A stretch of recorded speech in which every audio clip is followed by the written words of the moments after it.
안녕하십니까, 트레이더 정우입니다. 자, 현재 XRP 가격대는 약 3,280원대. 최근에 상승 이후에 5% 정도의 조정이 나온 상태입니다. 자, 이 장면을 보고 또 많은 분들이 이렇게 느끼셨을 거예요. 아, 또 빠지네. 이번에도 그냥 반등이었나? 이제 다시 내려가는 거 아니야?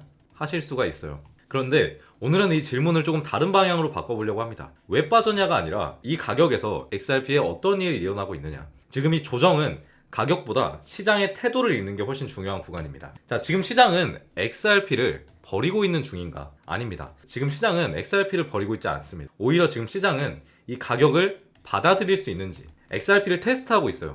이 차이는 굉장히 큽니다. 자, 버리는 시장의 특징으로 사실 거래량이 폭증하면서 장대 음봉이 연속으로 나왔냐? 그거 아니잖아요. 그리고 반등 시도 자체가 없었냐? 아니잖아요. 가격보다 속도가 빨랐냐? 이것도 다 아니었어요. 근데 테스트하는 시장의 특징으로는 하락폭은 있지만 공포는 없다. 그리고 지지 구간에서 좀 머뭇거린다. 그리고 위아래로 흔들면서 반응을 살핀다. 지금 XRP는 두 번째 상황에 좀 가깝다라는 거고요. 이번 조정이 좀 다르게 느껴지는 이유는 체감상 완전히 다른 이유가 있습니다. 이유 첫 번째로 조정이 고점이 아니라 중간에서 나왔다. 이번 조정은 급등 직후에 고점에서 터진 하락이 아닙니다. 이미 2,700원대에서 충분히 눌렀고 반응을 통해서 시장이 한 번 더 방향을 확인했고 그 이후에 나온 조정입니다. 즉 바닥 없는 추락이 아니라 방향 확인 이후에 다시 한번 재조정이 나오고 있는 것이라고 보시면 될 것 같고요. 이건 시장에서 굉장히 중요한 차이다 말씀드립니다. 자, 이번 하락에서 가장 눈에 띄지 않는 게 뭔지 아십니까? 바로 공포성 매도예요. 자, 망했다, 끝났다, 전부 던진다, 이런 흐름 자체가 없습니다. 대신 어떤 흐름이냐면 조금 더 보자, 굳이 여기서는 안 사도 되겠다, 그리고 조정이 오면 다시 생각해보자, 관망 중심의 조정이에요. 이건 시장 참여자들의 태도가 이미 이전과 많이 달라졌다는 뜻입니다. 솔직히 말해서 5% 조정 같은 경우에요, 암호화폐 시장에서 굉장히 흔한 움직임입니다. 근데 왜 지금은 유독 더 크게 느껴지냐? 이유는 하나입니다. 최근에 다시 기대감이 만들어졌기 때문이에요. 2,700원대에서는 거의 기대감이 없었고 3,300원 근처에서는 이제는 좀 다른가 싶은 생각이 막 들었죠. 기대가 생긴 상태에서의 하락은 항상 더 크게, 더 아프게 느껴집니다. 근데 이건 시장의 문제가 아니라 심리의 문제죠. 지금 시장은 XRP에게 이런 질문을 던지고 있습니다. 이 정도 가격을 시장이 감당할 수 있겠어? 그리고 그 질문에 XRP가 바로 대답하지 않고 시간으로 답하고 있는 중이다. 급락으로 아니다도 아니고, 그리고 급등으로 맞다도 아닌 조금 더 지켜보자라는 그런 답입니다. 이건 굉장히 중립적인 신호면서도 부정적이진 않은 상태예요. 지금 이 조정을 보면서 딱 세 가지만 체크하면 됩니다. 조정의 깊이보다 속도를 봐야 돼요.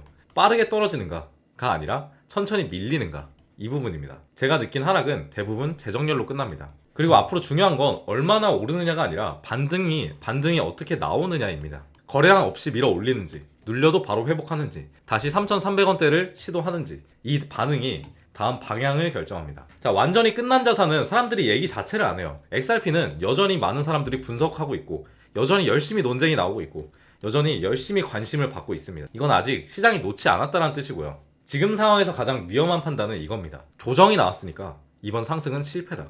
굉장히 섣부른 생각이죠. 이 판단은 시장에서 많은 기회를 놓치게 만듭니다. 상승이 실패인지 아닌지는 조정이 아니라 조정 이후의 행동으로 판단을 해야 됩니다. 지금은 아직 그 판단을 내릴 구간이 아니라는 거예요. 그래서 이만큼의 악재를 만들어냈던 건 미국발 셧다운의 이슈였습니다. 근데 셧다운이 종료가 됐어요.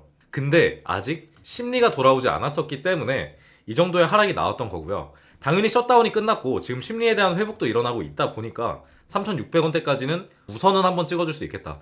그리고 다시 이 구간에서 횡보가 나오겠죠. 근데 이 구간에서 횡보가 나오다가 기대해볼 만한 부분이 있습니다. 자, 뭐냐? ETF죠. ETF의 본질은 자금 통로입니다. 통로. 자, 우리가 XRP가 안 가고 있을 때 굉장히 답답했잖아요. 그리고 ETF가 승인되는데 왜 안 올라줘? 이렇게 생각하시는 분들이 많습니다. 근데 비트코인 ETF 때를 살펴보면요, 비트코인 ETF가 2024년 1월에 상장이 됐습니다. 요 날이죠. 요 때를 보면 사실 기존의 기대감으로 나왔던 상승이 있었고 승인 당시에는 사실 어떠한 흐름도 만들어지지 않았습니다. 그리고 나서 기관들의 매수가 쭉쭉 들어오기 시작했을 때 이 저점에서부터 3배가량 상승이 나왔다는 거예요.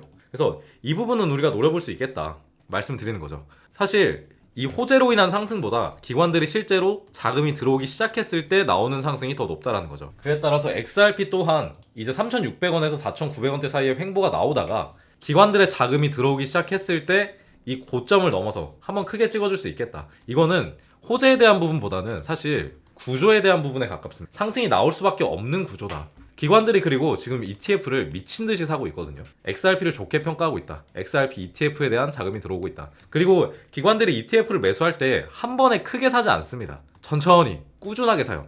그래서 XRP도 천천히 상승세가 나올 수밖에 없다라는 거죠. XRP 뭐 하루 만에 2배 상승 기대하고 이러시는 분은 없죠. 애초에 그럴 수 있는 시총도 아니거니와 그럴 이유가 없기 때문에 그런 부분들은 사실 기대하면 안 되겠다. 다만 꾸준히 올라줄 거라는 건 어느 정도 알 수 있다라는 거죠. 왜냐? 상승이 나올 수 있는 구조가 있으니까. 그리고 ETF가 승인이 되었으니까 말씀드립니다. 그래서 XRP는 이 심리가 가장 중요하다라는 거예요. 결국에 심리가 가장 중요하고 이 심리를 견딜 수 있는 방법 중에 뭐 여러 가지가 있겠지만 제가 말씀드리는 건 포모를 느끼지 않기 위해서는 비트코인의 반등이 나오고 있을 때 천천히 올라가는 XRP 말고도 빠르게 올라줄 수 있는 종목들도 같이 매수를 하자라는 거예요. 빠르게 올라줄 수 있는 종목들, 내가 알면 그거 샀겠지 하시는 분들을 위해서 제가 한번 말씀드려 보도록 하겠습니다. 어떤 애를 같이 보유하면 좋냐? 자, 제가 순코인에 대해서 굉장히 말씀을 많이 드리는데 얘가 사실 올해 상승률이 가장 좋았던 코인이지 않나라고 판단을 하고 있어요. 자, 얘 같은 경우에 저점에서부터 수익률로 따지면 거의 3,100%까지 올라줬어요. 자, 그리고 얘랑 비슷한 정도 수준의 상승이 나왔던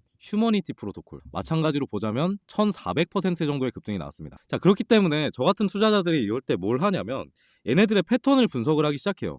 왜 이만큼 상승이 나올 수 있었을지, 그리고 얘랑 비슷하게 상승이 나와줄 수 있는 코인은 어떤 녀석이 될지 굉장히 고민을 많이 한단 말이에요. 근데 제가 알아낸 부분이 몇 가지 있어서 말씀을 드려볼게요. 자, 우선 두 가지 다 신규 상장 코인이었다라는 점이고요. 얘는 이번 7월에 상장했고 순코인 같은 경우에 이번 5월에 상장을 했습니다. 신규 상장을 했죠. 신규 상장을 했고 밑으로 쭉 빠져주는 흐름이 나오다가 자로 잰 듯한 바닥 구간이 출현을 했어요. 그리고 역시나 거래량이 들어오기 시작하면서 그 이후에 엄청난 급등을 만들어 줬단 말이죠. 자, 순코인도 한번 봐볼게요. 자, 이쪽 부분을 좀 크게 보겠습니다. 마찬가지로 5월에 상장한 신규 상장 코인이었고요. 상장 이후에 쭉 빠져주는 흐름이 나오다가 자로 잰 듯한 바닥 구간이 역시나 출현을 했고, 이 바닥 구간에서 역대급 거래량이 들어오기 시작했을 때 그 뒤로 엄청난 상승률을 보였다라는 걸 감안을 한다라고 하면 제가 말씀드리는 부분은 지금 이 자리에 있는 코인들을 우리가 매수를 하면 좀 푸근하게 가져갈 수 있지 않을까라는 부분이거든요. 자, 그래서 제가 추천드리는 코인이 하나 있죠. 자, 바로 이 코인이고요. 상장 시기 역시 앞선 코인들과 비슷합니다. 5월 중에 상장을 했었고 상장 이후에 쭉 빠져주는 흐름이 나오다가 자로 잰 듯한 바닥 구간이 출현했어요. 이걸 쌍바닥이라고 하죠. 이 쌍바닥 패턴이 형성이 되었을 때는 이 바닥 구간에 대한 신뢰도가 굉장히 올라간다는 점입니다. 자, 그리고 이제부터 거래량들이 만들어지고 있죠. 그러면 이제 우리가 기대해 볼 수 있는 무빙은 앞으로 상승의 흐름이 굉장히 많이 나오게 될 것으로 생각을 해볼 수가 있다는 거죠. 자, 차트의 패턴이 비슷하게 형성이 되는 이유는 차트는 심리입니다. 심리. 여러분들의 심리를 조작하기 위해서 세력들이 조정을 하는 거고, 그 와중에 바닥 구간이 출현하는 이유는 이 구간 밑으로 빼게 되었을 때 자기들도 부담스럽다는 부분이 있다라는 거죠. 자, 그렇기 때문에 이렇게 바닥 구간에서 나오는 코인들에 집중을 해야 되고, 마찬가지로 봐야 될 부분들은 거래량이 등장을 했느냐. 등장을 했죠. 최근부터 굉장히 좋은 무빙이 만들어지고 있습니다. 자, 그렇기 때문에 이 코인 굉장히 유망하다라고 생각을 하고 있고요. 자, 그리고 제가 좀 보여드릴 게 있죠. 자, 이거는 제가 바닥 구간에서 거래량이 들어오기 시작한 차트의 패턴을 제가 지표화시킨 건데요. 지금 보면은 얘가 순코인의 차트입니다. 근데 이 구간에서 바이 신호가 한번 떴죠. 자, 그리고 제가 말씀드린 이 코인도 지금 보면은 이 구간에서 바이 신호가 떴고 거래량들이 만들어지기 직전의 모습으로 확인을 할 수가 있습니다. 자, 그래서 제가 말씀드리고 싶은 점은 우선 차트만 본다고 하더라도 쌍바닥 패턴을 형성하면서 굉장히 지금 바닥 구간에 있구나라는 부분을 알 수가 있고요. 바닥 구간에 있다라는 건 이거죠. 떨어지면 요만큼 떨어지고요. 올라갔을 때는 앞서 보인 코인들처럼 굉장히 높게 올라갈 수 있는 가능성을 가진 친구라고 생각을 합니다. 자, 이런 식의 분석을 통해서 여러분께 종목을 공유드린 지가 벌써 1년 가까이 되어가고 있는 것 같습니다. 자, 차트는 결국에 반복이에요. 그리고 차트는 패턴입니다. 같은 흐름들이 만들어지게 될 것이고, 왜 이런 자꾸 비슷한 패턴이 출몰을 하냐면 세력들이 이렇게 개미들을 털어내는 과정, 그리고 차트를 디자인하는 과정에서 비슷한 패턴의 차트들이 형성될 수밖에 없어요. 왜냐? 먹히는 차트의 디자인은 이미 나와 있거든요, 시장에. 그렇기 때문에 조금씩은 달라질 수 있어도 근본적으로 바닥에서 거래량이 들어왔다는 점, 그리고 굉장히 크게 들어왔다는 점을 감안하면 차트의 유사도로 봤을 때 정말 투자해 볼 만한 코인이라는 걸 알 수가 있는 거죠. 자, 그래서 이 코인 결국에 여러분께 공유 드리기 위해서 이 말씀을 드리는 건데, 제가 이번 코인만큼은 저희 구독자분들께만 전달을 드리기로 했습니다. 자, 왜냐하면 역시나 이 차트가 진행되게 되었을 때 너무 많은 개인들이 올라타면 차트가 바뀌는 흐름이 나올 수 있을 거라고 판단을 했어요. 개미 털기가 좀 더 심하게 만들어질 수도 있고요. 그래서 저희 구독자분들께만 공유드리는 점 양해 부탁드리고, 그렇다고 해서 신청 절차가 엄청나게 복잡한 것은 아닙니다. 구독이랑 좋아요 한 번씩만 남겨주세요. 자, 지금 화면에 보이는 번호로 구독자라고만 보내주시면 제가 지금 발견한 이 코인 보내드리도록 하겠습니다. 자, 자, 생각보다 급등의 일정이 빠르게 나와줄 수 있다라고 생각을 해요. 앞선 본 순코인 그리고 휴머니티 프로토콜을 감안하면 이 자리가 나오고 나서 급등이 거의 바로 이어졌거든요. 그러다 보니까 잘 받아서 매수해 보셨으면 좋겠고, 얘 같은 코인들은 앞서 말씀드린 코인과 다르게 바닥 구간에 있기 때문에 어느 정도 비중을 크게 담아봐도 괜찮을 것 같습니다. 지금 핸드폰으로 보시는 분 계실까봐 번호 한번 불러드릴게요. 010-5872-7811 010-5872-7811이라고 구독자라고 보내주시면 코인명 공유 드려보도록 하겠습니다. 자, 그리고 한 가지 또 당부드리고 싶은 말씀은, 얘는 올랐다라고 해서 팔아버리면 안 돼요. 상승이 어디까지 나올지 모르기 때문에. 자, 순코인 같은 경우에도 그렇게 상승률이 많이 나왔는데 위에 그냥 상방은 흐름 한번 나왔다고 던져버렸으면 그만한 수익률을 만들진 못했겠죠. 자, 저는 순코인도 실제로 매수를 했었고 휴머니티 프로토콜 코인 또한 매수를 진행해서 수익을 본 경험이 있습니다. 그렇기 때문에 이 코인도 굉장히 기대를 크게 하고 있고, 다시 한번 당부드릴게요. 끝까지 가져가셔라. 어지간하면 끝까지 가져가시는 걸 추천드릴게요. 제가 팔아야 될 때가 오면 영상에서 말씀드리도록 하겠습니다. 자, 그래서 종목 공유까지 알차게 해드려봤고 오늘 영상은 여기에서 마무리하도록 하겠습니다. 구독이랑 좋아요 한 번씩만 남겨주세요. 항상 제가 이런 좋은 종목들 발견하면 여러분들이랑 놀아 먹으려고 가져오니까 좋아요만 한 번씩 부탁드립니다. 자, 그러면 오늘 영상 여기서 마무리해보도록 하겠습니다.